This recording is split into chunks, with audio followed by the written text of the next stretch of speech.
La foire du livre de Brive, ce sont plus de 300 auteurs et people, parmi lesquels Fabrice Humbert, auteur de 5 romans dont L'origine de la violence, paru en 2009, 150 000 exemplaires vendus.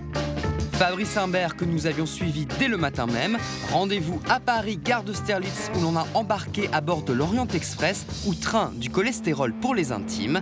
Alors entre 2 verres et un magret, on a demandé à l'auteur si Brive et ses 80 000 visiteurs attendus, c'était rentable.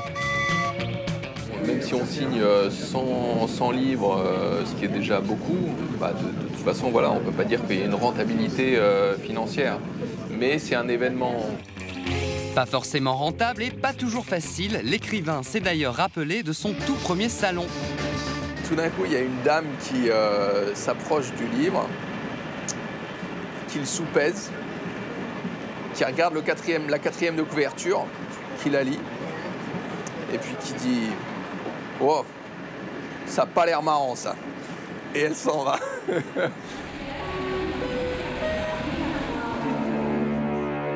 Rien à voir, heureusement, avec la grand-messe corésienne.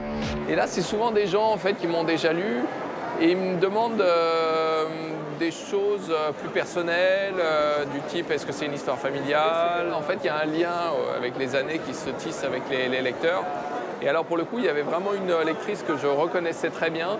C'était une lectrice à cheveux bleus. Je vous ai cherché parce que vous n'étiez pas là d'habitude. Oui, d'habitude, ouais. C'est la 3e fois qu'elle vient à Brive. Elle a tout lu. Elle est très amatrice.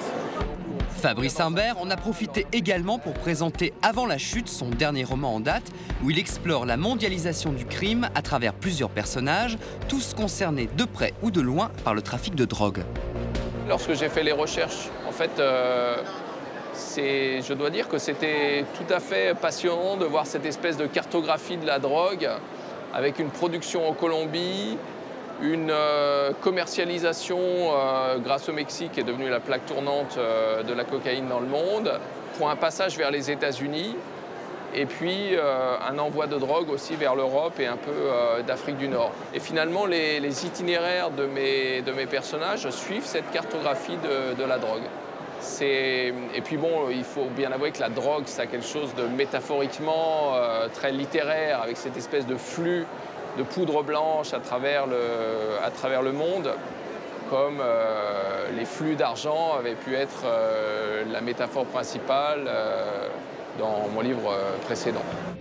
Fabrice Humbert, et c'est là sa force, ne verse jamais dans la psychologie, préférant se concentrer sur l'action, et c'est à nous, lecteurs, d'imaginer le reste. Il y a un roman qui, adolescent, m'avait fasciné, c'était L'étranger, justement par ce refus de la psychologie et la vision des images. Et c'est vrai que c'est peut-être ce qui vieillit le plus, la psychologie, curieusement. L'action est beaucoup moins datée, en quelque sorte. Après une journée de dédicaces et de papotage, on remarquera que ce sont surtout les femmes qui tendent leurs livres. Oui, mais 70% des lecteurs sont des lectrices. Ça a toujours été comme ça. C'était exactement les mêmes remarques qu'on faisait au 19e et au 18e siècle. Ouais, manque d'originalité. C'est ça.